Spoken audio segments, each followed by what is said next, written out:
Fantasy Daily, everybody. Welcome on in. Sorry, had to do a little intro music for you because every time I come on here, I feel like I don't have music, I don't have sound engineering, and it's a little low budget, little below production, as you can't tell. So everybody, welcome on into Fantasy Daily. It is good to be back. I'm not going to lie, I am exhausted, but I am ready to go because there is a lot that has happened over the last 2 days, and that is franchise mania that's going on. People are getting franchise tagged. People are getting signed. Players are getting cut. Coaches are saying stuff. Teams are saying stuff. They're doing stuff, and there's a lot to cover, so let's jump right on into it, guys, because we have a lot of news to cover, a lot of things to go through. All of these things that came in the last just 2 days alone were very exciting for me. I wanted to get on last night and to do something, but I said, let me hold my breath, let everything collect for tomorrow, let all the news roll in, and then I can get back on here and do this. But looking at this right now, it is a lot of stuff to comb through, guys. I'm really excited. So let's do this. Let's get into the news first and foremost.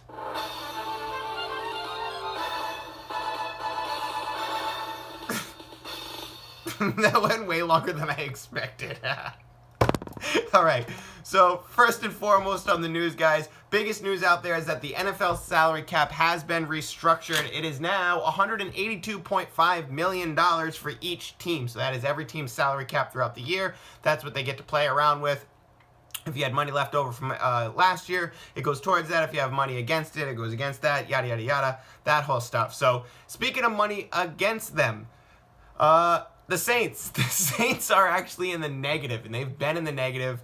The structure going up, the salary caps restructure didn't help that at all. They're still in the red. They're hurting, looking for any way to save money, any way to get it so they can pay people.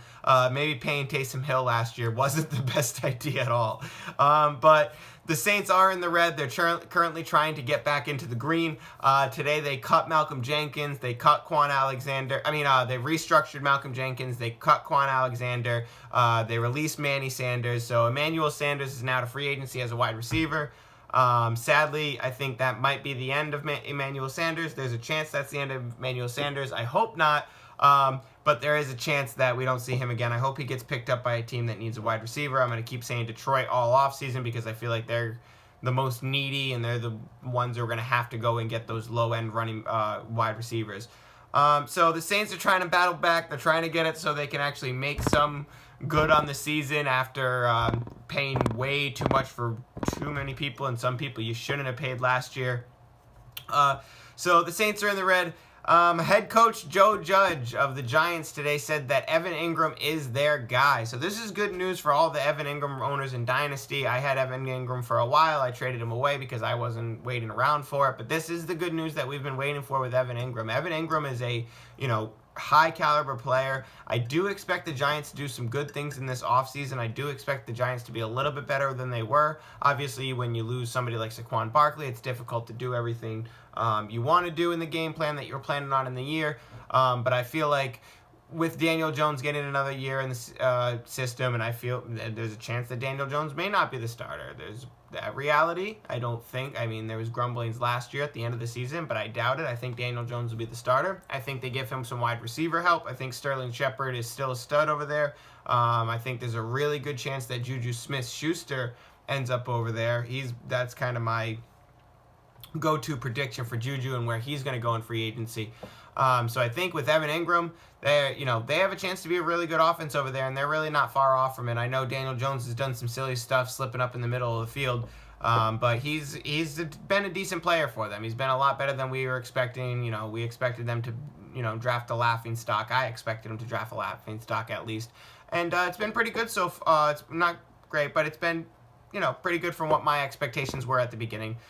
So with that, I do like the Evan Ingram outlook going forward. I do like the fact that Evan Ingram could have a lot of impact on this team because he is a big guy. He's a big dude, and he can get a lot going if he can get, the ball 5-6 times a game. So, that's a game changer. And if you have a tight end that can get the ball 5-6 times a game and is getting the ball 5-6 times a game, he's a fantasy game changer. So I like the news on Evan Ingram. If you're somebody who has Evan Ingram or always, kind of looking at the tight end landscape going into the year. I will say that this is actually a weird year for tight end because there's a lot more tight ends in past seasons that there were. I remember a couple years ago, it was like you either had Kelsey or you had Kittle, and that was it. And, now you got Darren Waller, you got all these people who you can actually kind of put in. Even Jonnu Smith last year, I ended up cashing in on Jonnu Smith early on in the year because he had some value. So, these tight ends are, popping up, and they're not as much of a commodity as they used to be. Still very valuable. Still a great thing to pick up. Draft 2 tight ends. I love drafting 2 tight ends. That way somebody has to pay me a wide receiver or running back in return. Being that this Evan Ingram news is rolling through, I like it. A lot of tight end news coming soon. The Lions GM today said that they might draft a quarterback, that they're not ruling it out, that they might actually go draft a quarterback despite getting Jared Goff. I don't know if this is a future quarterback now that they know they have Jared Goff, or if this is some trade regret, some buyer's remorse on the Lions' part, which I wouldn't be surprised, because if I was the Lions, I would have some buyer's remorse with Jared Goff myself. Like I said on my last show, I don't think that, Jared Goff was all you could have gotten from Matt Stafford. Matt Stafford's a stud, and if he's, getting traded to a team, I want everything and then some for Matt Stafford. So, surprised they didn't get more, and I'm not surprised that they're going to have buyer's remorse real soon for that. Lions are hurting, and they're going to be hurting for a while, so, you might as well draft a quarterback. Let somebody sit there and build around him for the next 4 or 5 years before you can even hope to sniff playoffs. Lions in it bad. A piece of news that I saw yesterday, I believe it was, is that Ryan Fitzmagic wants to play, and I really hope one of these teams out there, please, go sign Ryan Fitzpatrick. Please just let us watch him play. If you're a team that's just really bad, just go. Please, Houston. Deshaun Watson not playing. You're shooting yourself in the foot by letting him sit all year. Then just go get Fitzmagic. Give the fans something to watch. I'm a New England fan. If we don't get a quarterback for the future, go get Fitzmagic. Give me something I can watch. Last year you gave me Cam Newton. That was awesome. I got to watch Super Cam. Do his thing in the end zone. It was great. I loved it as a fan. I knew we weren't going to the playoffs, or I knew we weren't going to have a great season, but at least I got to see Super Cam in a Patriots uniform, So go ahead. I want to see Fitzmagic go to New England. I want to see Fitzmagic play. I want to see Ryan Fitzmagic. How can you not want to see him play for the next 5 years? Maybe not 5 years. That's a little much. So keep rolling back onto tight ends. There's a lot of interest out there for Zach Ertz. A lot of people who want to go out and get Zach Ertz. So this is, opening back up the, tight end landscape for next year. Depending on where Zach Ertz land, this can completely revitalize the Zach Ertz that we all know and love, the Zach Ertz that we used to plug into our lineups. And, we'd be absolutely sure he was one of those top guys that was going to give you 15 points a week. And I think that was a part of the Carson Wentz and, Philadelphia drama last year was, Zach Ertz was a part of it. He didn't like his contract. He didn't like the way things were going over there. So there was a lot of drama over there. So we can't really take Zach Ertz last year and the year before as well and say, this is the new Zach Ertz, I'm all set with him. I did think depending on where he signs, please be Buffalo. If he signs, somewhere, I think he's worth, putting right back up into that, top 5 to 10 conversation, 5 to 7, I would say. 5 to 7 conversation with Ertz. It all depends on where he lands. But there's a lot of competition out there. And speaking of competition, not really competition for Ertz, but Kyle Rudolph said that he would actually like to play in New England, which I'm a New England fan. I like the sound of that. I like the sound of a veteran coming over and, just hanging out for the year and enjoying his time in New England and seeing what he can do to help win a championship. So the fact that Kyle Rudolph still is saying, hey, Bill Belichick, you're my guy. I'm ready to come over. I know Brady's gone, but we got this. I like it. I like that people are still actually looking at New England like that. Or maybe Kyle Rudolph knows he's at the end of his ropes and he's like, hey, you guys said you wanted me a couple years ago. Can I please have a job? I'm not ready to go home yet. Could be that angle as well. Probably more that angle. But as a biased Patriots fan, I'm hoping that people are still looking at Belichick saying, we can do something here if you have the right pieces. Let's get a quarterback and let's make it happen. So we'll see. Speaking of Patriots, since I'm on it, I'll skip down a bit. There are teams that are interested in N'Keal Harry. Teams report today. So back in the 2019 draft, 2020 draft, 2019 draft, N'Keal Harry was the only person that I wanted the Patriots to pick. I stayed up all night, waited for that pick, and of course they went and got N'Keal Harry. I was over the moon. I was freaking out in my living room. I was so excited. And then, butt kiss. Nothing happens. He doesn't do much. He gets one touchdown that's taken back from him.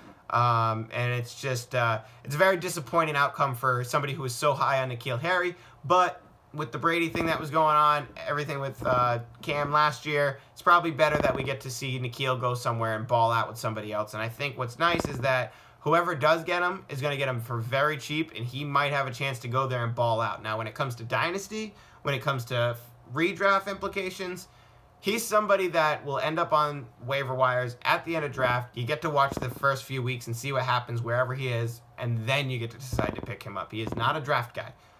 There's not many Dynasty drafts soon, but if you guys have a Dynasty draft and you're looking at this news going, oh man, what if N'Keal Harry's a lottery ticket? He's not. He's not a lottery ticket. Hunter Henry's the lottery ticket. He is not a lottery ticket. So bottom list of my news would be the Melvin Gordon court case. That's been dismissed. So Melvin Gordon seems to be good to play when it comes to the 2021 season and training camp, all that offseason stuff. He should be good to go. And the team's gonna roll with him. So Denver, you can kind of move him around in your rankings. I don't believe I did touch him in my rankings yet, because I'm really not high on Melvin Gordon, and I'm not really sure that I trust that Melvin Gordon's going to be just the sole starter over there. I wouldn't be surprised if Melvin Gordon and somebody else share time. I don't expect Philip Lindsay to come back. They say that he might, but I don't expect him to. He might sign somewhere else. He's a free agent, so I expect somebody else to show up in Denver with Melvin Gordon. And even with this news, I still have Melvin Gordon very far down, probably insultingly far down, as I have him at running back 43 behind free agent Mike Davis, running back probably 1 or 2 in Pittsburgh, Benny Snell. Rashad Penny's at 40, which actually I can move Rashad Penny up now based on some news that we'll cover in a minute. But yeah, so running backs, my rankings I still need to adjust if you guys are looking at those dynasty rankings. But Melvin Gordon, I still have him pretty far down. I'm not high on his capabilities as far as being the sole guy, so I expect somebody else to be there. And if somebody else does show up and they're much better than Melvin Gordon, then Melvin Gordon's going to be in some serious trouble. Or if they're even kind of equal to Melvin Gordon's talent, they're going to be in serious trouble, because I don't expect Melvin Gordon to be a, David Johnson guy like David Johnson was last year, you know what I mean, where he comes out and he's actually, reliable in some aspects. I don't expect that, so we'll see what happens. But Denver running backs right now, I'm away from. Melvin Gordon, I'm away from. That seems to be it for the news. All right, so with that being it for the news, it is time to roll on to Franchise Mania and all the free agent madness. Send in the cavalry.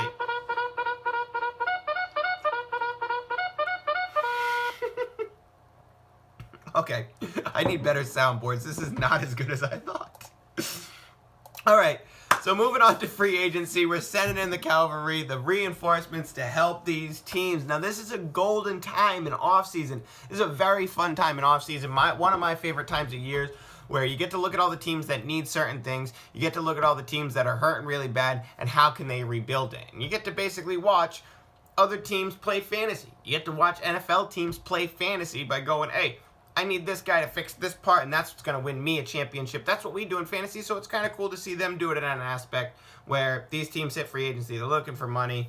And actually, that's a part of free agency that I don't like. Sometimes that hurts, where I'm like, oh, I want this player to go to this team because that'd be great for fantasy. And then he signs, and it's for more money. And I'm like, oh, yeah, that's the smart thing to do, but go to Kansas City instead. I want points. So jumping right over into franchise tag, the only two that I really want to cover for franchise tags is Allen Robinson has been franchise tagged by the Chicago Bears.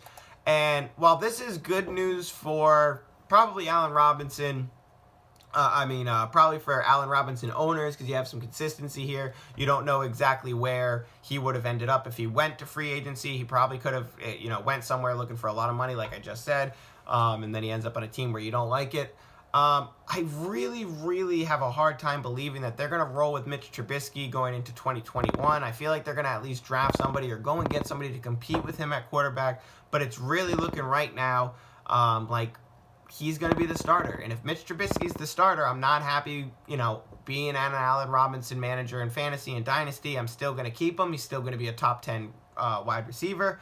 But it's just hurtful when you watch Allen Robinson and you can see in the play, in the game, watching him that he is a top 5 fantasy wide receiver. Excuse me. He is an absolutely... Excuse me, I had to put this coffee on. I was very sleepy tonight. I wasn't going to make it through this show. Now I got the hiccups. I'm so sorry. So, Allen Robinson, it's good for fantasy that he's got a place. You know where he is. You know where his level is, his floor is. He's going to be that top 10 guy that you have last year.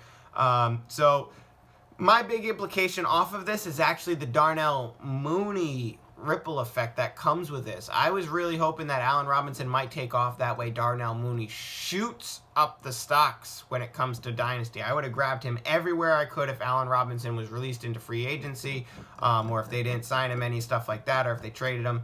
I think Darnell Mooney is an absolute underrated stud, and if that had a quarterback that could support 2 wide receivers, then Darnell Mooney is going to be somebody this year that you hear about a lot. And if anything happens with quarterback play in Chicago, I think you're going to see a lot more happen in Chicago. I think Mitch Trubisky is really holding that team back.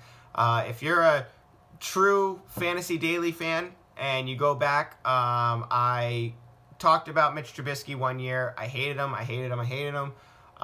My co-host at the time, Manny, had said that he was going to have a good week. I said he wasn't going to have a good week, and then he threw for like 5 touchdowns that week or something like that. So that's the only good game. If you go back into Mitch Trubisky's game, all the game logs and you take that out, I get it. He hasn't thrown a pick 6 ever, whatever. You can take all those stats. I don't care. You watch his field play. He's holding that team back. He's holding those wide receivers back. He's holding back my fantasy points. My David Montgomery. Get up the field so my David Montgomery can get some touchdowns. You can see this man. He is a beast. You hurt my David Montgomery value last year, and I'm upset about it still. You can hear it in my voice. I'm still upset. So Allen Robinson stays. It is good news if you're an Allen Robinson owner. You know you got a top 12 guy. Keep rolling with him at top 12. Another person that was franchise tagged. Another person that was franchise tagged. That's my rap about Chris Godwin. Chris Godwin was franchise tagged, so now he is in Tampa Bay. This is okay news because Chris Godwin's one of those players where if he did go to free agency and if you have him in a dynasty league, you're not worried about where Chris Godwin's going. He is an elite number 1 wide receiver wherever he goes. People may still look at him like he's a slot guy. He's a number 2 running wide receiver. No, he's not. He's a number 1. He's elite. If he went anywhere, he would still be elite. So Chris Godwin's franchise tag is actually a placeholder, they said, for his long-term contract. It seems that Chris Godwin wants to stay in Tampa Bay. You want to be there with Brady? Who wouldn't want to be there with Brady? I just won a Super Bowl. So he wants to stay in Tampa Bay, but he wants his money. And I don't blame him. He's a stud.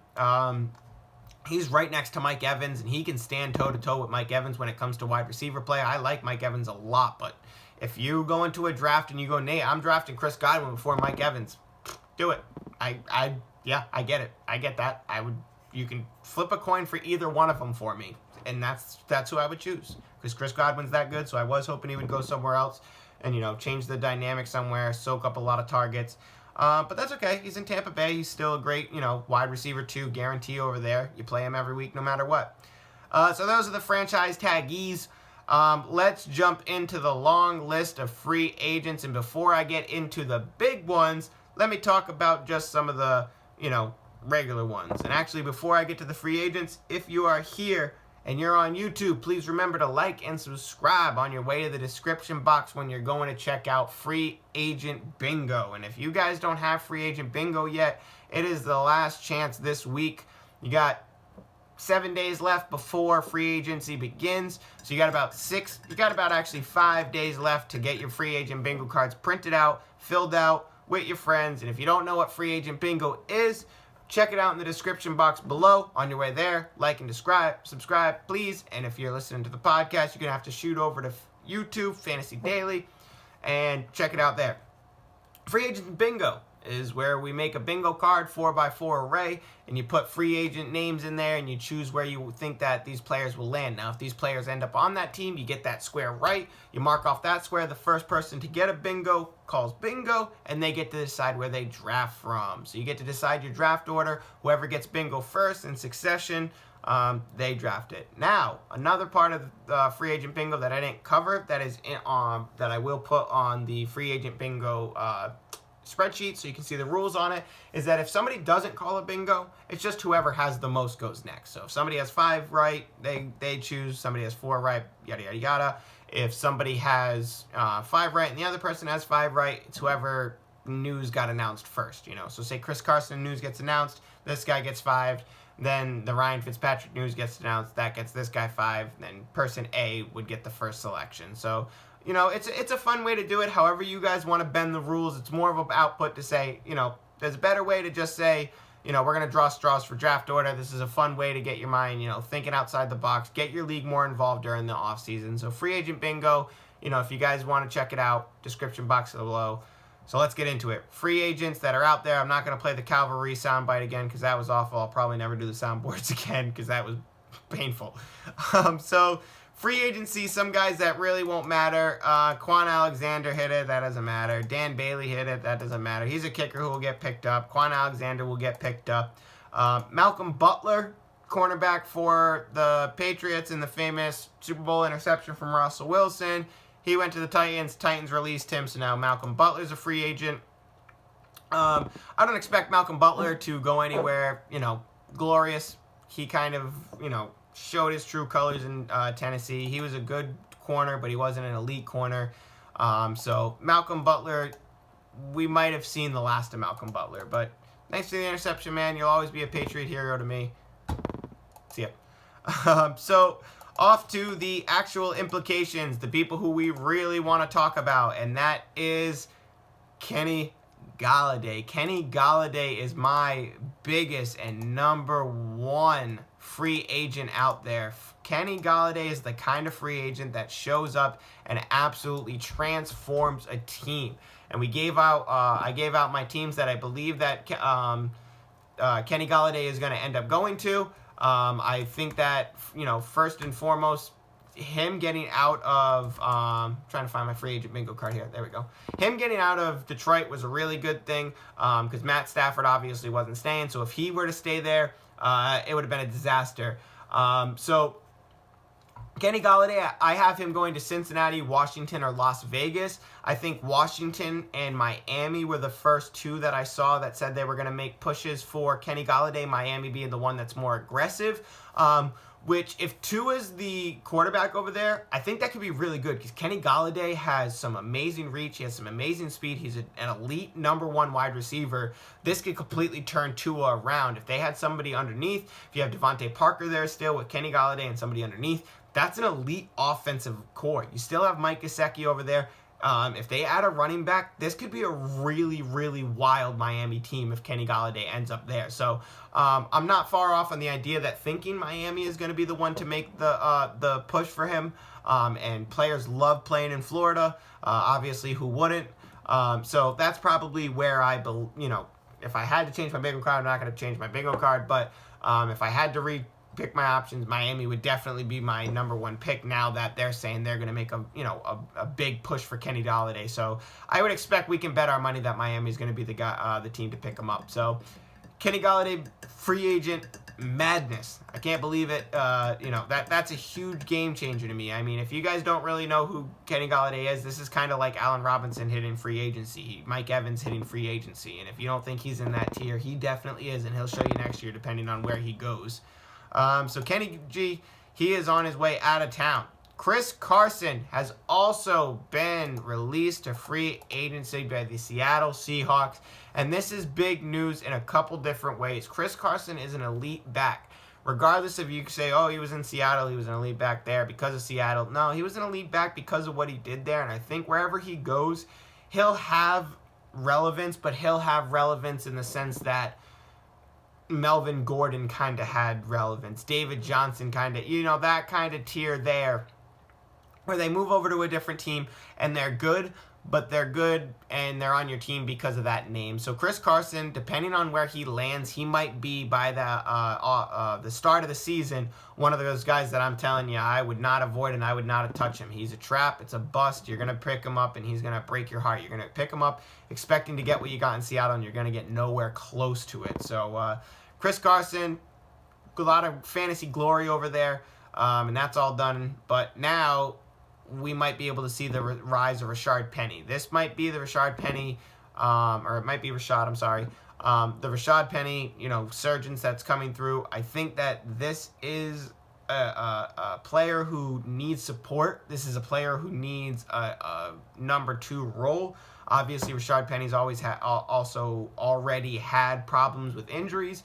So I believe he won't be able to carry the full load of a full team like Chris Carson did. I have Rashad Penny in Dynasty, and I'm even saying right now, if anybody wants him for a 5th or 7th round pick, something low, you can have him because I'm all set with him. I don't believe Rashad Penny will be that full workhorse guy. I don't think he can command more than 20 carries in a game. So with that, we'll see what happens in Seattle. I was talking to one of my friends earlier. He said that Aaron Jones going to Seattle, that didn't even cross my mind. But if Aaron Jones went to Seattle, that would absolutely break all of my rankings, all of them. Aaron Jones would shoot up to probably break the top 5 if he went to Seattle and had, Russell Wilson there still. So jumping right from Chris Carson right into Aaron Jones. Aaron Jones was also released to free agency. Green Bay says that they are still a part of his future, but this goes back to more coach speak. If he was a part of your future, you would have signed him. You would have paid him. You wouldn't have let him walk to free agency. You're saying, hey, go test free agency, see what you get, and then see if you want to take our price instead. You're not going to get that price for Aaron Jones. There's a lot of teams out there that are going to, pay big money to get him in the door if they can, and I expect a lot of teams to make a big push for him. Pittsburgh, Miami. If Seattle is one of them, that would be absolutely wild. So I think that's my number 1 pick now. For them, Miami is a big one, I think. I think they're another team that's going to go all in this year and go for somebody like that. So Aaron Jones could be a good one. A little bit of news. Joe Mixon is back to full health, or should be back to full health. So Joe Mixon, we can put him back into our lineups everywhere we wanted to. And I don't think I moved him much. Yeah, I kept him at 18. I projected him as if he was healthy. We all saw this coming, so now we just got the official word. Joe Mixon's good to go. He'll be there next season. Good thing we're on running backs right now talking about it. And that's the running back. So Chris Carson to free agency, Aaron Jones to free agency. And if Aaron Jones goes to Seattle, oh boy. So let's battle these out before we break a half an hour. I want to keep this nice and brief for you guys. So sticking with the tight ends, or going back to the tight ends, like I said, big tight end landscape this year. Jonnu Smith got released to free agency. He'll get picked up somewhere that'll just need some, blocking help, catch a pass every now and then and fall down in the end zone. Go 2 yards, catch the ball, fall down. That's what Jonnu Smith will do from now on. Maybe he'll end up on a team where he gets some sort of relevance, but I don't think he'll be, anything too, fantasy relevant. The big one there in tight end landscape is Hunter Henry. Hunter Henry is a free agent, and wherever he goes, he is going to change some landscapes as well. He's going to be the same thing as Kenny Galladay on a wide receiver front, except for a tight end base. And I really hope he or Zach Ertz goes to Buffalo. I really want to see Josh Allen get a stud tight end to help them out over there. So Hunter Henry being released to free agency, he's going to get a big payday. He's going to end up changing a lot of teams. He's going to change a lot of dynasty teams. So if you have him, be very excited. He's one of those guys that when he hits free agency, it's nothing but good news. He could land on a bum team and go there strictly for the money. That's a possibility, but I don't expect it at all. Emmanuel Sanders, we talked about him early. He went to free agency, but I don't expect him to, do anything, and even if he does, he'll be a relief role somewhere. Maybe he'll be an inside guy. He'll go somewhere else, and maybe he'll be that inside guy for Miami like I was talking about. And then last but not least, John Brown is released to free agency. So John Brown, the guy last year who I was actually, moderately high on. I thought he was going to come back, have a bounce back year with Diggs to his right, but is what it is. John Brown's gone. So Last year I had Stephon Diggs, and I said he wasn't going to return his value. That's because of the way John Brown was the last year and the year before. So I figured he'd, not disappear into irrelevance, but he disappeared, is what it is. So John Brown's gone. I don't think we'll end up seeing him on a different team. That might be it for John Brown, but he has gone to free agency. And that is it for Fantasy Daily today, my friends. A lot of free agency that we went through today. A lot of franchise tagging. A lot of news going on. And I will be back very soon for you guys. Thank you so much for joining me again at Fantasy Daily. If you're on YouTube, like and subscribe. Thank you, everybody. Bye-bye.